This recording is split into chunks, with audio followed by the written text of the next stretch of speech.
For some analysis, let's bring in Ovigwe Eguegu. He's a policy advisor at Development Reimagined and joins me from the Turkish capital, Ankara. Thanks for speaking to us on the News Hour. African countries going into this Russia-Africa summit, it's a little bit different from what we saw in 2019. Do the African nations have more leverage this time? And if they do, how can they use it to help their countries?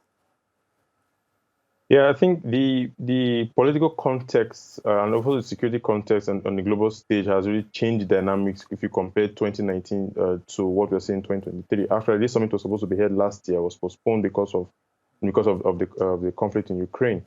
So for African countries, I think their objective has always been how to tighten their security relations, political relations. If you may know, 40% of African weapons come from Russia. So while the talk is about grain today, I think the more long-term issue and the real elephant in the room is the security partnership that some of these countries have with Russia.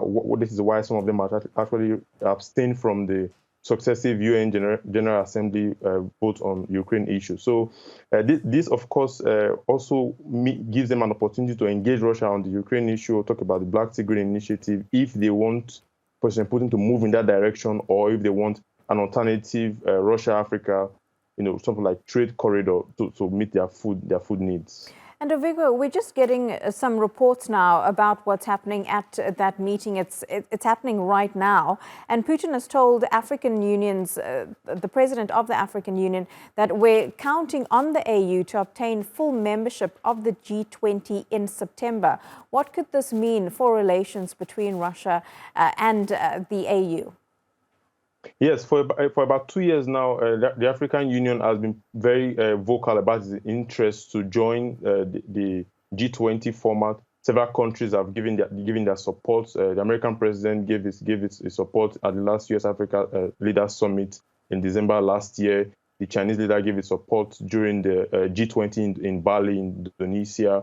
So several countries have been speaking towards that initiative. Even if you remember, the G20 presidency is held by India, and during the foreign ministers meeting, Sergei Lavrov, the foreign minister of Russia, did say that all G20 countries should support Africa. So they are using this summit now to really formalize the support and to tighten that political relationship between Russia and African countries. Because, like I did say, the relationship between Russia and Africa is mostly political and security oriented, and African countries look to Russia for this type of political support on the global stage. So this is an opportunity now for Russia to show that they have something to offer African countries, even though they are increasingly isolated in the world.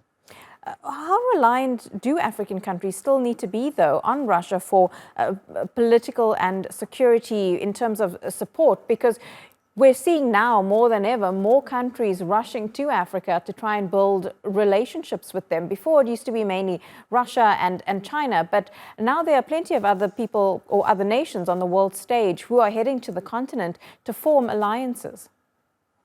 Yeah, one of the big mistakes some countries have made since even Russia made that mistake since the end of the Cold War was looking at Africa as just as if a food basket, a basket case where you have to send only aid. There's no opportunity for trade. I think the Chinese investments since the 2000s have shown that Africa really has a lot of opportunities for trade and economic activities, but also with political support as well. So, for instance, you could see how African countries vote on issues that China is sensitive on, and then Russia quickly joined that movement to rekindle its political ties with the continent with the Sochi summit in 2019, where there was a lot of leaders present.